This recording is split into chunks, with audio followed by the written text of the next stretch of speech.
औज़ुबिल्लाहि बिस्मिल्लाहिर्रहमानिर्रहीम। प्यारे बच्चों अस्सलाम वालेकुम। प्रोफेसर तनवीर आपके सामने हाजिर खिदमत हैं। प्यारे बच्चों, आज की जो हमारी वीडियो है वो वन आर्ट नज़म के क्वेश्चन के हवाले से है। कोई भी क्वेश्चन वन आर्ट की नज़म, वन आर्ट से कोई भी क्वेश्चन अगर पेपर में आता है तो तमाम क्वेश्चन का यही मल्टी आंसर होगा। आपको किसी भी जगह कंफ्यूज नहीं होना। जो भी क्वेश्चन आएगा आप इंशाल्लाह हर क्वेश्चन का आंसर आपको इसमें मिलेगा। और दूसरी बात, जब हम इस पूरी जो क्वेश्चन का आंसर है इसको उर्दू से इंग्लिश में ट्रांसलेट कर लेंगे तो इंशाल्लाह हमारे लेक्चर में आपको ये पॉइंट तैयार हो जाएगी। फिर जिस तरह हम प्रैक्टिस में आते जाएंगे आप एक अच्छे ट्रांसलेटर भी बनेंगे। आपको हर तरह के सेंटेंस के बारे में अवेयरनेस भी होगी, मतलब मेकिंग सेंटेंस के बारे में अवेयरनेस होगी। किसी भी जगह आपको कन्फ्यूजन नहीं होगी। तो प्रैक्टिस के साथ साथ इंशाल्लाह आप बहुत कुछ सीखेंगे, आपके कंसेप्ट भी क्लियर होंगे। चूँकि जो बच्चे रट्टा लगाते हैं वो हमेशा मसाइल में आते हैं। जी, तो आगाज़ करते हैं जी अपनी आज की इस नज़म वन आर्ट के क्वेश्चन के आंसर के हवाले से। एलिज़ाबेथ बिशॉप एक अजीम शायरा है। प्रेजेंट का सादा फ़िक्र है। सादा फ़िक्रा वो होता है जिस फ़िक्र में वर्ब नहीं होता। तो उसका फार्मूला होता है सब्जेक्ट इज़ आर एम और ऑब्जेक्ट। तो इसमें सब्जेक्ट है Elizabeth Bishop. Elizabeth Bishop is a great poet's. Elizabeth Bishop is a great poet's. Elizabeth Bishop एक अजीम शायरा है। ये आपका फर्स्ट सेंटेंस मुकम्मल हुआ। सेकंड में देखें, नज़म वन आर्ट उसके शायराना काम का एक शाकार है। फिर फ़िक्रा प्रेजेंट पे ख़त्म हुआ। इसमें भी वर्ब नहीं है, ये भी सादा फ़िक्रा है प्रेजेंट का। तो फार्मूला वही सब्जेक्ट इज़ आर एम और ऑब्जेक्ट। अब इसमें सब्जेक्ट कौन है? नज़म one art, the poem one art is. इसमें ऑब्जेक्ट कौन है? शाकार। The poem one art is a masterpiece. नज़म वन आर्ट एक शाकार है। किसका? उसके शायराना काम का। ये इजाफी चीज़ है तो मतलब लेफ़्ट से राइट की तरफ आना है। Of her poetic work, of her poetic work. तो नेक्स्ट थर्ड सेंटेंस पे आते हैं। ये नज़म उसके ज़ाती तजर्बे के बारे में बताती है। प्रेजेंट का फ़िक्र है और प्रेजेंट इंडेफिनिट टेंस है। और प्रेजेंट इंडेफिनिट का फार्मूला होता है सब्जेक्ट, वर्ब की फर्स्ट फॉर्म और ऑब्जेक्ट। पहले हमने अपनी फार्मूले को मुकम्मल करना होता है जो उसकी तरतीब होती है। तो इसमें सब्जेक्ट कौन सा है? ये नज़म इसमें सब्जेक्ट है। तो दिस पोइम, फिर वर्ब है बताना। दिस पोइम, दिस पोइम, फिर इसमें वर्ब है बताना। दिस पोइम टेल्स, इसमें ऑब्जेक्ट कौन है? ये नज़म उसके ज़ाती तजर्बे के बारे में बताती है। इसमें ऑब्जेक्ट नहीं है। दिस पोइम टेल्स, ये नज़म बताती है। अब इजाफी चीज़ क्या आई? उसके ज़ाती तजर्बे के बारे में जो इजाफी चीज़ होती है उसको फिर आपने लेफ्ट से राइट के बारे में की इंग्लिश होगी about. This poem tells about her personal experience. उसके ज़ाती तजर्बे की इंग्लिश होगी personal experience. This poem tells about her personal experience. ये भी लाइन मुकम्मल हुई। नेक्स्ट देखें, इस नज़म में शायरा हमें चीज़ों को खोने के फन में तरबियत देती है। तरबियत देना होता है ट्रेनिंग जैसे होती है। फिर प्रेजेंट डेफिनेट का फिक्र है। इस फिक्र में सब्जेक्ट कौन है? शायरा। अब जिस फिक्रे में मे का लफ्ज़ आ जाए, ये वाला हिस्सा शुरू में भी ला सकते हैं और बाद में भी। अगर शुरू में लाएंगे तो इन दिस पोइम कॉमा लगाकर फिर आगे शुरू करेंगे। यहाँ से टेंस की फॉर्मेशन शुरू होगी। शायरा हमें चीज़ों को खोने के फन में तरबियत देती है। अब इस फिक्रे में प्रेजेंट डेफिनेट का फिक्र है। सब्जेक्ट कौन है? शायरा। शायरा सब्जेक्ट है और तरबियत देना इसमें वर्ब है। और इसमें ऑब्जेक्ट कौन है? हमें। तो पहले हमने अपने फार्मूले को मुकम्मल करना है। The poets trains us, the poets trains us, शायरा हमें तरबियत देती है।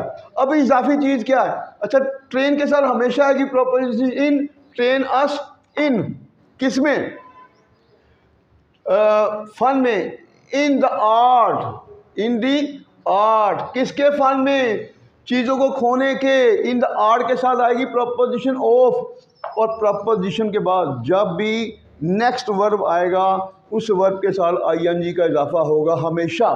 तो in the art of losing things, in the art of losing thing, verb के साथ आईएनजी का इजाफा हुआ है। क्यों हुआ है? इस प्रपोजिशन की वजह से। तो प्रपोजिशन का बहुत बड़ा रोल होता है। ये चीज़ ये नशीन करें, जब भी कोई प्रपोजिशन आएगी उसके बाद नेक्स्ट जो वर्ब आएगा उस वर्ब के साथ आईएनजी का इजाफा कंपलसरी होगा। तो फिर नेक्स्ट आगे बढ़ते हैं। उसके मुताबिक, according to her, according to her, उसके मुताबिक, सबसे पहले, फर्स्ट ऑफ ऑल, सबसे पहले, उसके बाद कॉमा लगाकर हमें, अब नेक्स्ट हमारा टेंस का फिक्र, यहाँ से हमें छोटी छोटी चीज़ों को खोलने की कोशिश करनी चाहिए। अब यहाँ पर चाहिए पे फिक्रा ख़त्म हुआ है। जिस फिक्रे में चाहिए का लफ्ज़ आ जाए उस पर हम यूज़ करेंगे शुड। उसका फार्मूला क्या होता है ये देखें, नंबर 1 पर सब्जेक्ट, 2 पर शुड, 3 पर वर्ब की फर्स्ट फॉर्म, 4 पर ऑब्जेक्ट। इस फार्मूले के मुताबिक चलाएंगे। हमें कोशिश करनी चाहिए, सबसे पहले हमें कोशिश करनी चाहिए, हमें कोशिश करनी चाहिए। We should try, we should try, हमें कोशिश करनी चाहिए। अब इसके अंदर फिर एक टेक्निक आ गई है। क्या टेक्निक आई है? जिसमें ट्राई का लफ्ज़ आता है, इसके बाद जो अगला वर्ब होता है उस वर्ब से पहले टू लगाते हैं, फिर वर्ब की फर्स्ट फॉर्म, फिर ऑब्जेक्ट। ये ज़हन में रखें, ये भी टेक्निक्स है। जब भी ट्राई का लफ्ज़ आएगा तो उसके फ़ौरन बाद, जैसे कि हमें सच बोलने की कोशिश करनी चाहिए, we should try to speak the truth. हमें अपने माँ बाप की खिदमत करने की कोशिश करनी चाहिए, we should try to serve our parents. अब देखें वंस अगेन, हमें छोटी छोटी चीज़ों को खोलने की कोशिश करनी चाहिए, वी शुड ट्राई, हमें कोशिश करनी चाहिए। चूँकि ऑब्जेक्ट नहीं है तो फ़ौरन इसके बाद नेक्स्ट वर्ब आ गया, वी शुड ट्राई। किसकी कोशिश करनी चाहिए? हमें छोटी छोटी चीज़ों को, ट्राई टू खोना, lose, we should try to lose small thing. उसने क्या कहा? पहले हमें क्या करना चाहिए? छोटी छोटी चीज़ों को खोने की कोशिश करनी चाहिए। First of all we should try to lose small things. बाद में लेटर, बाद में लेटर, LATE या लेटर, या लेटर ऑन भी कह सकते हैं, लेटर बाद में कॉमा लगाकर हमें कीमती और बड़ी बड़ी चीज़ों को खोने की कोशिश करनी चाहिए। फिर use of should, we should try to lose. अब कौन सी चीज़ें? हमें कीमती और बड़ी बड़ी चीज़ें, कॉस्टली एंड बिग थिंग्स, हमें कीमती और बड़ी बड़ी चीज़ें खोने की कोशिश करनी चाहिए। उसके बाद नेक्स्ट वो कहती है, प्रेजेंट इंडेफिनिट, शी सेज, वो कहती है, क्या कहती है? कि इन चीज़ों का नुकसान हमारी ज़िंदगी में कोई तबाही नहीं लाता है। प्रेजेंट इंडेफिनिट का फिक्रा है एक्टिव वॉइस में। अगर प्रेजेंट इंडेफिनिट का फिक्रा मनफी में आ जाए तो सब्जेक्ट डू नॉट या डज नॉट, वर्ब की फर्स्ट फॉर्म और ऑब्जेक्ट। अगर आपका सब्जेक्ट सिंगुलर है तो सिंगुलर के साथ डज नॉट, प्लूरल के साथ डू नॉट। अब इसमें देखें, वो कहती है, शी सेज, कि इन चीज़ों का नुकसान हमारी ज़िंदगी में कोई तबाही नहीं लाता है। अब इसमें सब्जेक्ट कौन सा है? इन चीज़ों का नुकसान, इन चीज़ों का नुकसान, ये पूरा सब्जेक्ट है। और इसमें लाना वर्ब है और कोई तबाही नहीं लाता। इसमें तबाही क्या है? ऑब्जेक्ट है। पहले हम अपना फार्मूला मुकम्मल करेंगे, ये वर्ब है। अब देखें, इन चीज़ों का नुकसान, ये सब्जेक्ट है। The loss of these things, इन चीज़ों का नुकसान। और नुकसान एक है, does not bring any destruction, does not bring any destruction, कोई तबाही नहीं लाता हमारी ज़िंदगी में, इन आवर लाइफ। नेक्स्ट बढ़ते हैं आगे। शायरा अपनी ज़ाती मिसाल देती है। प्रेजेंट इंडेफिनिट का फिक्रा है, the poets gives her personal example, the poets gives her personal example. Next आगे चलते हैं। वो कहती है, शी सेज, के, क्या कहती है? के एक दफ़ा उसने अपनी वालिदा की घड़ी को खो दिया। पास इंडेफिनिट का फिक्रा है। पास इंडेफिनिट में फार्मूला होता है सब्जेक्ट, वर्ब की सेकंड फॉर्म और ऑब्जेक्ट। एक दफ़ा वंस, अब इसमें उसने, सब्जेक्ट उसने, शी खोना वर्ब है, लूज, लूज की सेकंड फॉर्म होगी लॉस्ट। वंस शी लॉस्ट, एक दफ़ा उसने खो दिया। इसमें ऑब्जेक्ट क्या है? अपनी वालिदा की घड़ी को। Once she lost her mother's watch. अब ये देखें, जब वर्ब और ऑब्जेक्ट दरमियान दोनों मिलते हैं तो दरमियान में कोई प्रपोजिशन यूज़ नहीं होगी। अब यहाँ पर को की अंग्रेजी नहीं होगी। वंस शी लॉस्ट, एक दफ़ा उसने खो दिया अपनी वालिदा की घड़ी को। Her mother's watch, past of yes, अपनी वालिदा की घड़ी को खो दिया। उसने अपने 3 घरों को, 2 शहरों को और हत्ता के अपने प्यारे दोस्तों को भी खो दिया। फिर पास इंडेफिनिट, अगर पास इंडेफिनिट में बी का लफ्ज़ आ जाए तो फिर वर्ब से पहले आल्सो यूज़ करेंगे। अब फिर देखिए उसने, सब्जेक्ट है उसने, शी आल्सो लॉस्ट, किसको खो दिया? अपने। अच्छा, अगर किसी फिक्र में 3 ऑब्जेक्ट चलें तो फिर और से पहले वाले को, अपने 3 घरों को, ये पहला है, फिर दूसरा है, फिर और के बाद ये तीसरा है। शी लॉस्ट हर 3 हाउसेज, उसने अपने 3 घरों को खो दिया, पहला ऑब्जेक्ट। दूसरा कॉमन लगाकर 2 सिटीज़, 2 शहरों को, और हत्ता कि अपने प्यारे दोस्तों को, हत्ता कि का लफ्ज़ आ जाए तो हत्ता की इंग्लिश होती है even, and even her lovely friend, and even her lovely friend, और हत्ता कि अपने प्यारे दोस्तों को भी खो दिया।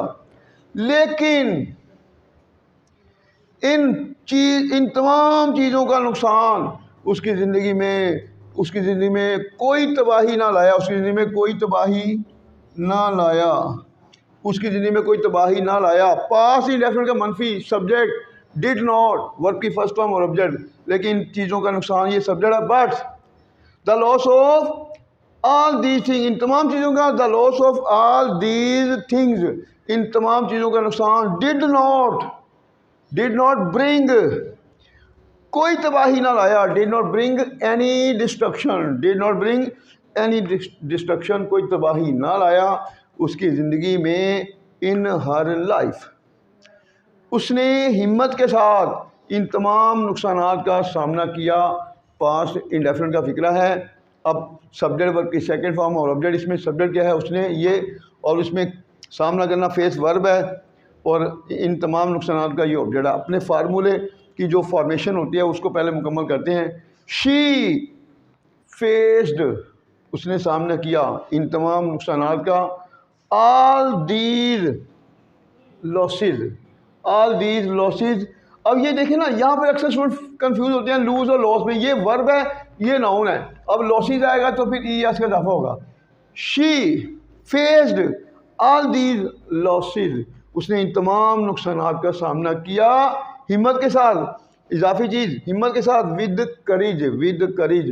तो आपने देखा, हमने एक एक चीज़ के बारे में आपको अवेयरनेस दी है, और जब आप इसी तरह प्रैक्टिस में आते जाएंगे, आपको बार बार जो टेक्निकल चीज़ें रिपीट होती जाएंगी, तो इंशाल्लाह इन फ्यूचर आप एक अच्छे ट्रांसलेटर बनेंगे। हम अक्सर बच्चों को कहते हैं, जिस बच्चे को सेल्फ राइटिंग आ जाए, क्रिएटिविटी आ जाए, किसी भी जगह वो नाकाम नहीं हो सकता। जितना आसान बीए है, मैं नहीं मानता कोई डिग्री और आसान हो सकती है। हमारे 99% अगर बच्चे अंग्रेज़ी में फेल होते हैं तो डिफ़ॉल्टर हमारा सिस्टम है। हमारे बच्चों को कंसेप्ट की तरफ नहीं लाया जाता और रट्टे पर मजबूर किया जाता है, और बहुत बड़ा अलमिया है। मैं बार बार कहता हूँ कि वो लोग जो हमारे बच्चों को रट्टा लगवाते हैं, वो अपने ज़मीर के सामने भी जवाबदेह होंगे और अल्लाह के सामने भी, क्योंकि वो बच्चों को कुछ भी नहीं दे रहे। वो स्वाय बच्चों के वक्त को ज़ाया करने के, पैसा ज़ाया किया जा रहा है, वक्त ज़ाया किया जा रहा है। और आज के हालात में गरीब आदमी किस तरह यूनिवर्सिटियों की फ़ीसें जो दे रहे हैं, अल्लाह ही जानता है जो हालात जा रहे हैं। तो खुदारा रट्टे से बचें, कंसेप्ट की तरफ आएँ।